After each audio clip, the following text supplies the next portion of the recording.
Hi, my name is Ophi YouTube Videos. I am a feminist and a lesbian, and I make conversational commentary videos about both of those things, and that makes a lot of people really angry at me.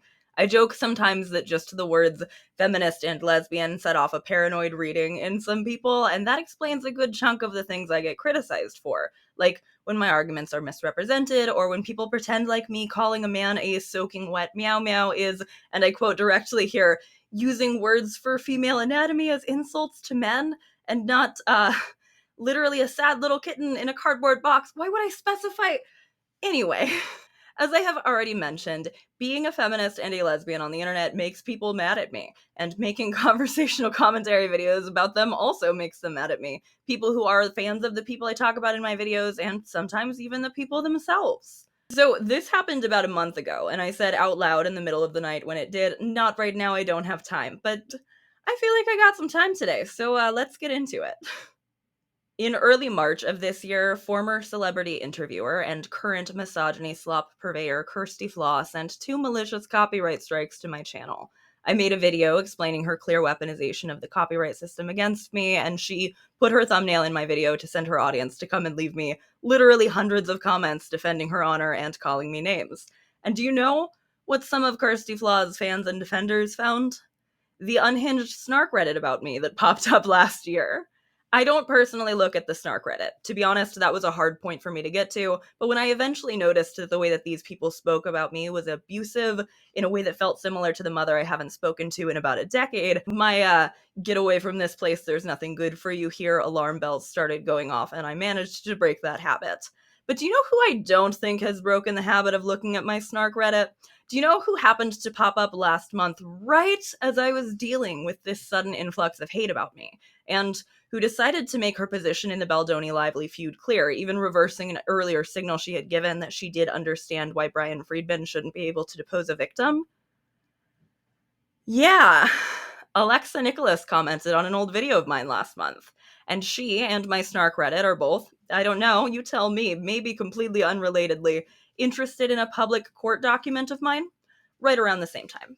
It's just interesting.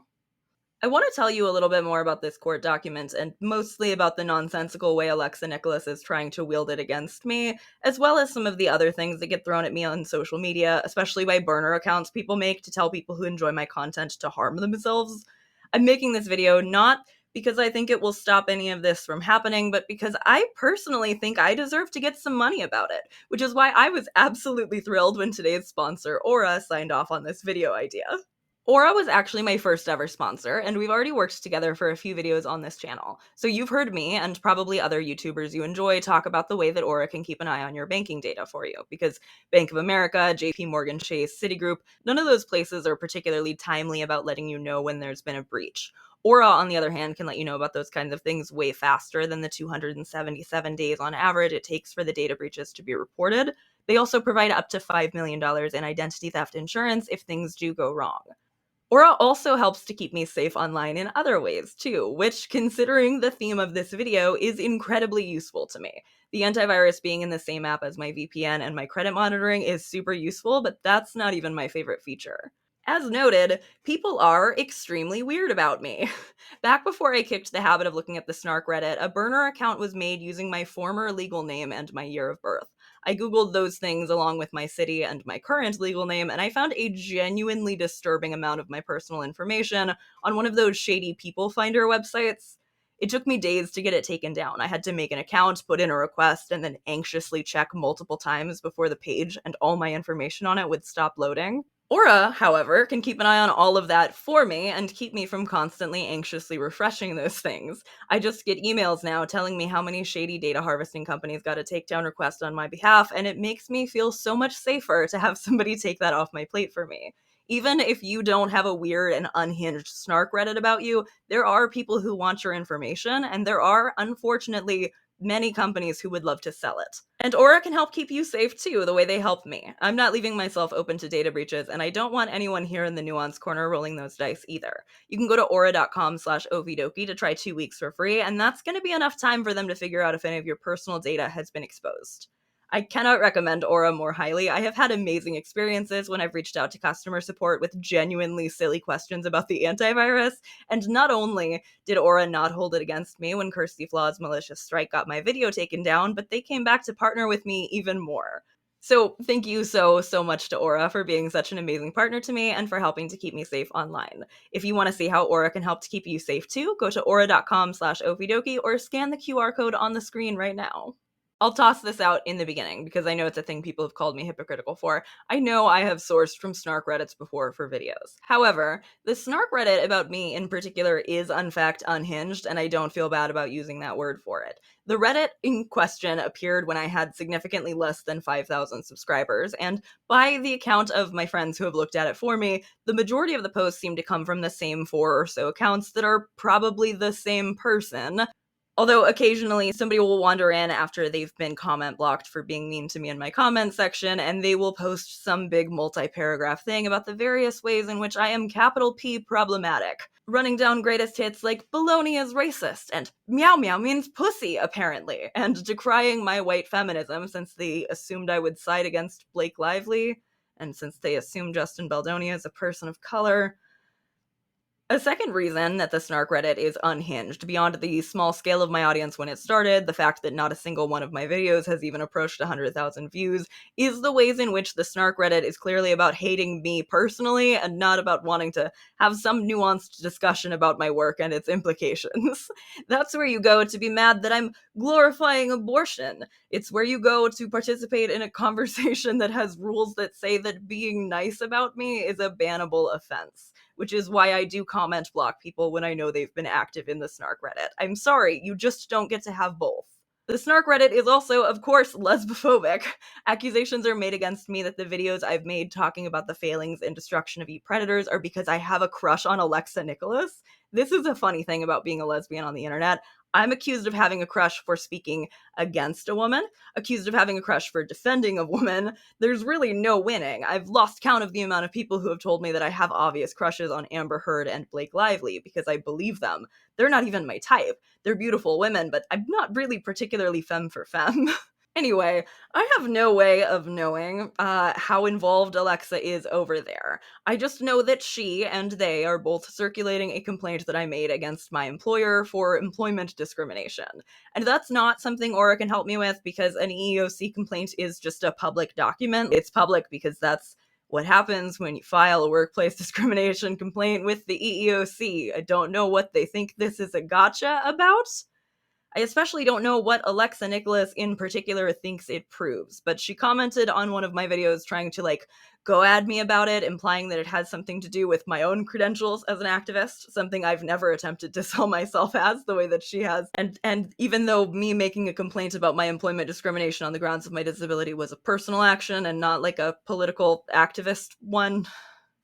Anyway, the replies that she left me read in sequential order here. Apology activism? You are so lame. Legit lame. You haven't done any activism. IMO. Have you filed your court doc yet? Nope. Is it past due? For one, it's not past due. It was dismissed without prejudice because I was attempting to file pro se. We will get into it. For two, notice how she's gonna call me a bully, but she comes in hot calling me names. Lame. Legit lame. Which, who even calls someone that? It is just so juvenile. Again, you'll see why I did not rush to make an update video about this. There's not a ton here. You bullying child star survivors is so pick-me and gross. I'm not a non-profit, but you are a YouTuber wannabe on your bed, and I don't like it. IMO, smiley face. Stop reading a teleprompter like a lame boomer. Am I giving you content per usual? Flying money emoji. Also, I guess she'll be happy that since I set up the pop filter, I'm not sitting on my bed anymore. Happy to improve things to your liking, Alexa. I don't think it counts as a wannabe when I've been doing this pretty consistently for upwards of a year. I'm not arguing that I'm Mr. Beast or anything, but I am certainly a YouTuber, and I do not read from a teleprompter. I read from a script because I script my content because I respect my audience's time. I'm mentioning again the timing of this. These comments all came through to me on a video that I had uploaded months ago. This is on the one that mentions the NDA talk in the title. This came to me on video that I had uploaded months ago, and Alexa just so happened to remember my existence at the same time as, again, many of Kirsty Flaw's fans would have been finding the Snark Reddit and posting in it. Just, it's not very subtle about what might have reminded her about me, right? You are a bully. I'm not jealous. It seems like you are, right? Tell everyone how much you made off of child stars. Show your YouTube studio. And again, that court filing, ... Go and make content off my post, you bully. Hashtag Team Justin BTW, which she also posted about on her Instagram story. But to be honest, I don't care enough right now to go and dig those up and show them to you. I don't care. And the next one, when you talk about me again, look straight on and come with real receipts. Sure, Alexa, that's what you want. So clearly she was able to glean enough information from the court records to know that, yes, my right to sue window has closed. I guess she doesn't know or doesn't care that was because it is extremely hard to find a lawyer who will represent somebody who was still in poverty even when they had a job and who has no means to pay ahead of time for representation with.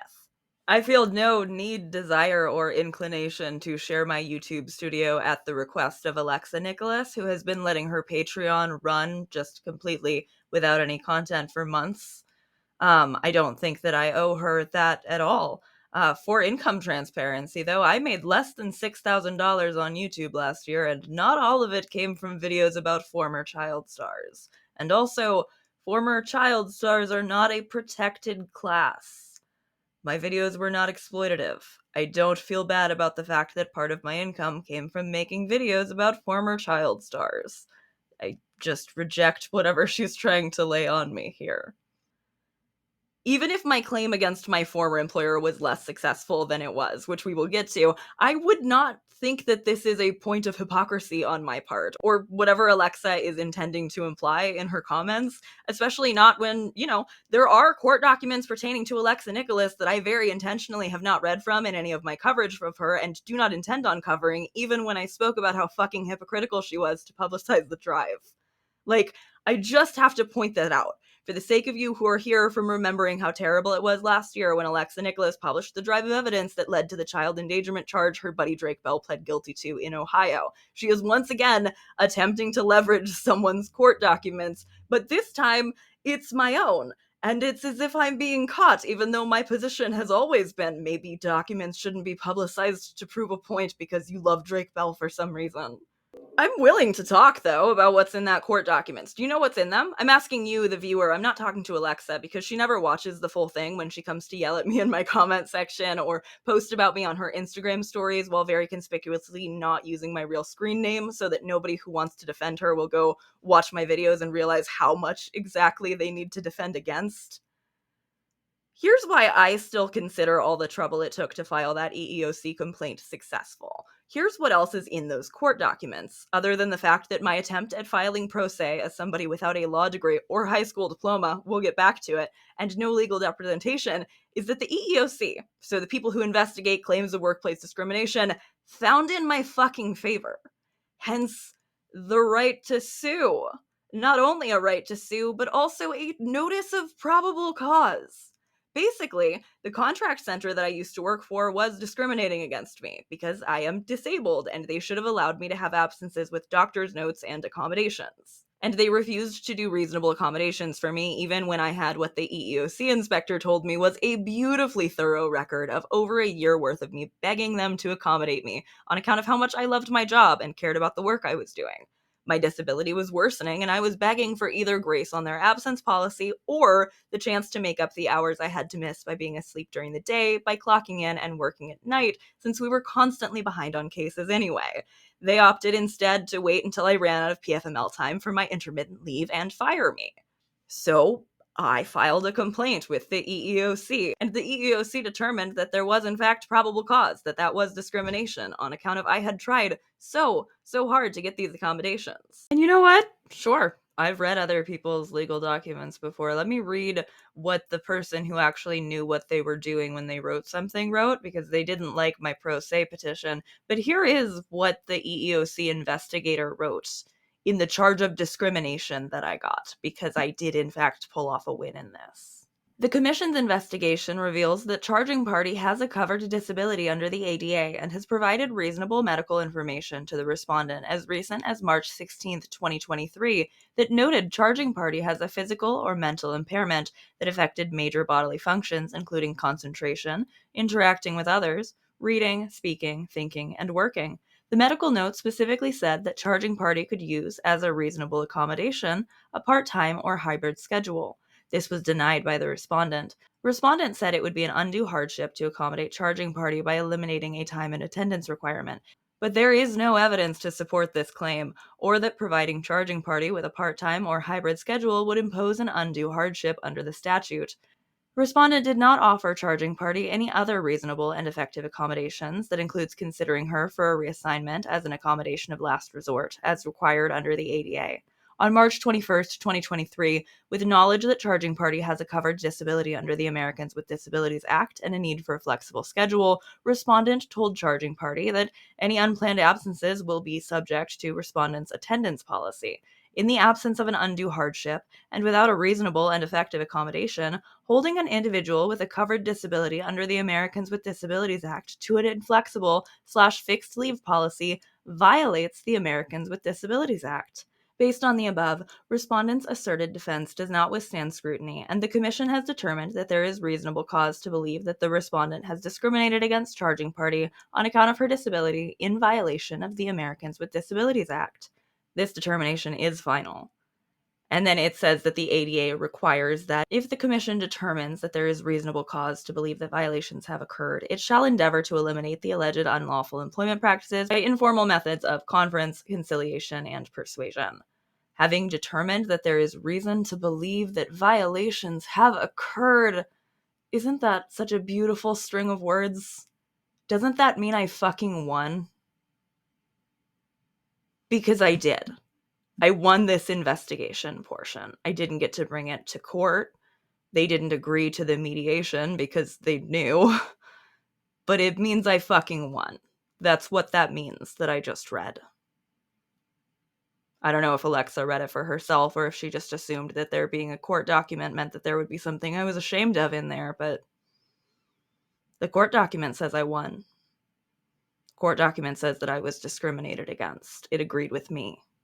So the contract center that I had previously worked for refused to agree to mediation because they knew that it was very likely I would not, in fact, be able to bring this all the way through to court, as Alexa is attempting to hold in my face in my comment section. And I, as a result of being disabled and impoverished, was not, in fact, able to bring it to court. But I do have that notice of probable cause, and my pro se petition was dismissed without prejudice, as in I just didn't write it well enough. In other words, I was in a position where pulling off a win was going to be nearly impossible for me, and I managed to not pull off a loss. I have that paper. The EEOC agrees with my position, not my former employer's. And the fact that I was not one of a tiny fraction of cases who has the EEOC themselves argue my case for me does not mean that I did not get discriminated against at work for my disability. Further, though, I don't understand what being discriminated against and losing my job at a contract center previous to making YouTube videos does to undermine my credibility in making videos the way Alexa seems to think it does. I know she was able to hire Andrew Brettler to represent Eat Predators. I made a video about that a while back, but not everybody has such a long list of lawyers signing up to take care of them pro bono. I'm also currently in the process of arguing a disability case, and that one was a little bit easier to find a lawyer for, but it still took me over a year. I guess being too poor to get a lawyer to take your case means that your workplace discrimination claim makes you less qualified to make YouTube videos in your room. I guess that's the Eat Predators position. Really coherent, survivor-led nonprofit. She also, you will notice, she commented all of these with her Eat Predators account and not like her personal YouTube. It's just interesting. But what's that other thing I promised to get back to, right? Let's talk about what my qualifications are, or more specifically, the way that my educational background gets weaponized against me by the snark Reddit and by weirdos who create burner accounts to try to harass me. I will say this one time and then we will move on. But if you hear about a woman who was intentionally kept from accessing an education by her abusive parents and who was then too disabled to pursue higher education because she's been working to support herself since she was 18, and you think anything you have to say about her education or her qualifications means anything or reflects on her whatsoever as a person, you have told on yourself to a level that allows me to fundamentally disregard everything else you will ever say. If your opinion of me changes because I do not have a high school diploma, it is absolutely 100% your problem and not mine. There are so many people who are so very smart and who have so many things to say that are worth listening to that did not have the same access to education that many people think is standard and a given. The classism and ignorance required to try to wield this against me is in fact humiliating, but I am not the one who feels any of that humiliation here. It is genuinely shameful behavior on the part of the people trying to wield it against me. I will finish getting my GED at some point, and I'll probably go to college too, but all of these people will continue to be absolutely rotten to their core in a way that taking 2 more little tests and getting some student loan debt will not solve for them the way my issues will be solved.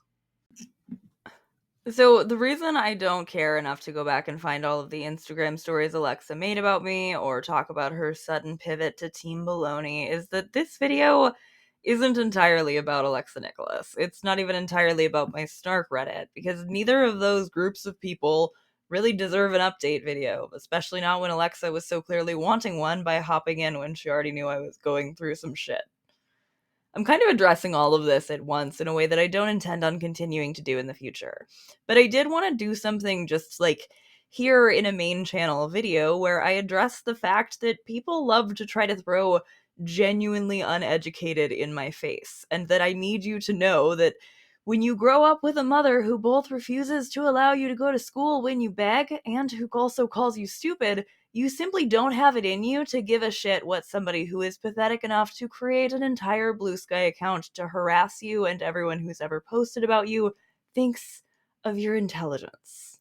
The thing I think is the funniest, though, about the way that people want to throw genuinely uneducated at me is that they would not know that about me if I did not want them to. And that's true of pretty much everything they love to throw against me. They complain about me being on government assistance, too. That's another thing whoever runs that snark Reddit is apparently very upset about, that I'm poor enough to need food stamps. They know that, too, because I have shared it.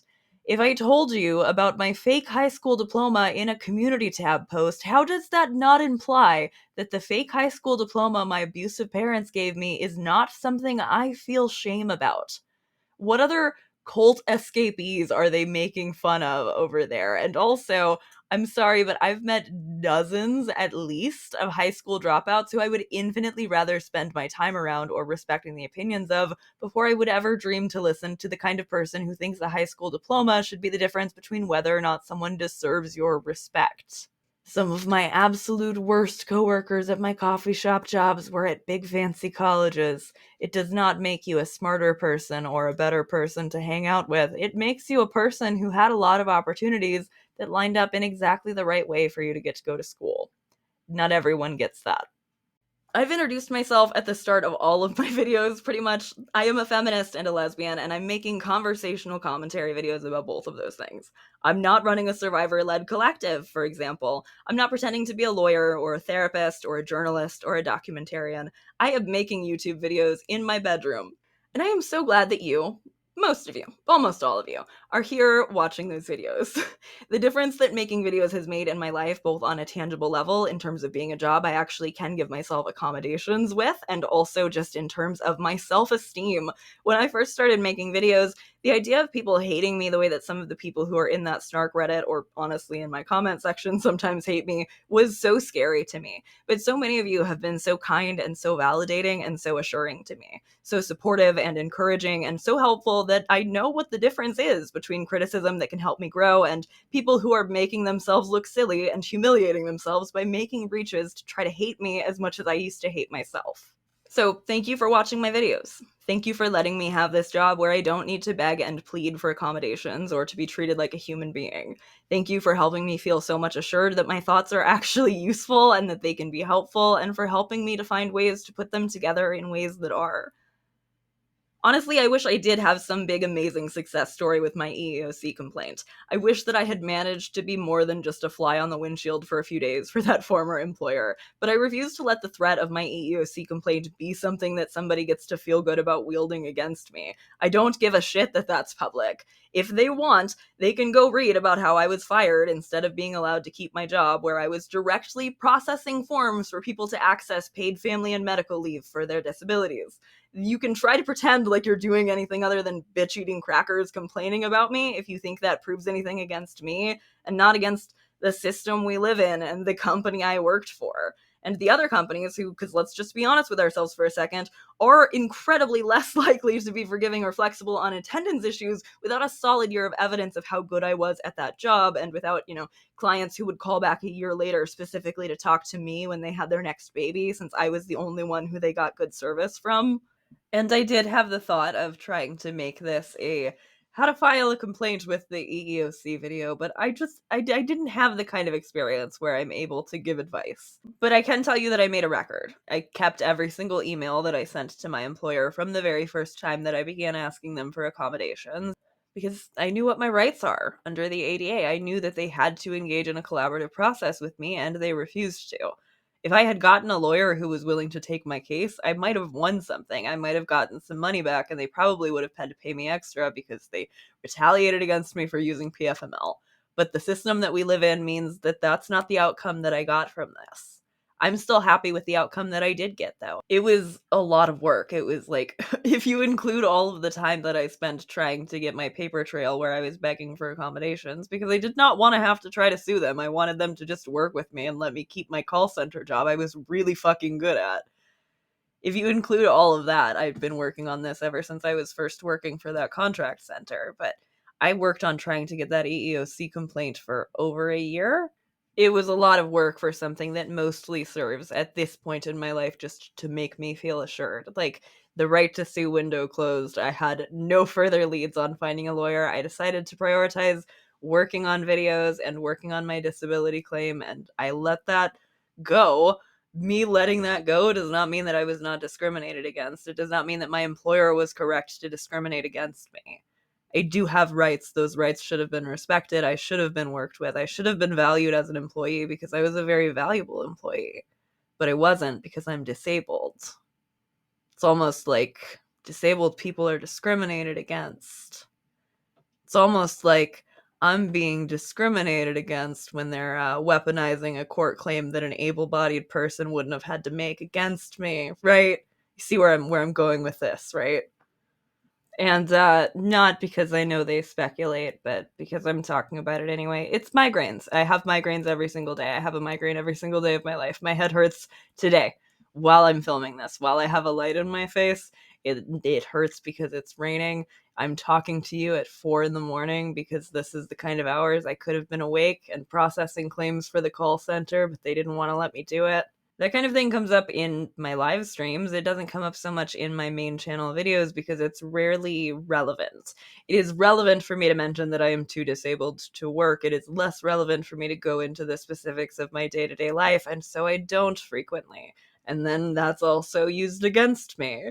Honestly, I bet even just the fact that I'm confirming that it's migraines will be used against me, because people on whatever level, this would have to be an entire video that I'm not even particularly interested in making, but I do believe that there is structural misogyny at play and why migraines are not taken seriously. But that is not relevant.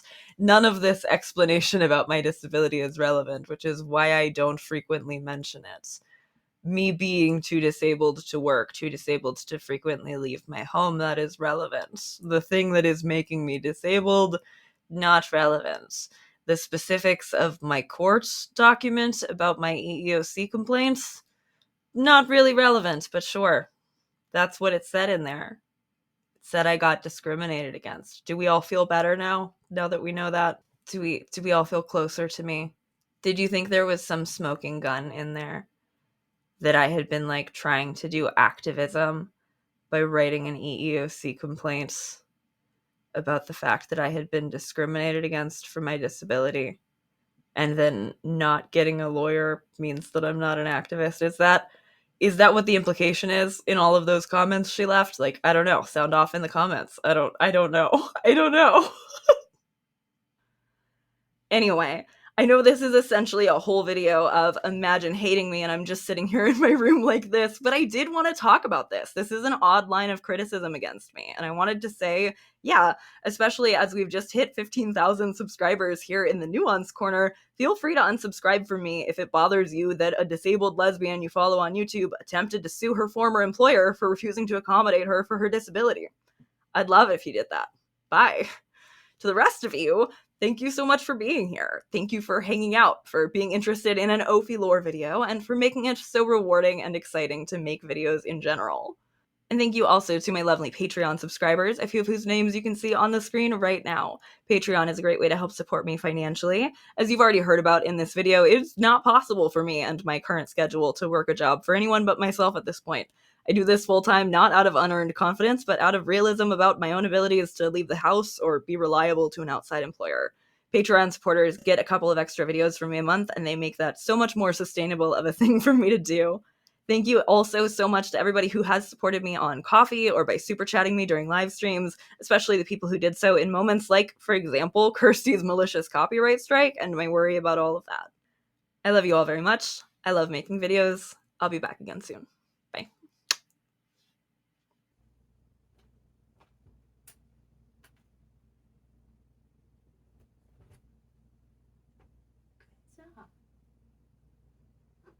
Oh, okay, bye.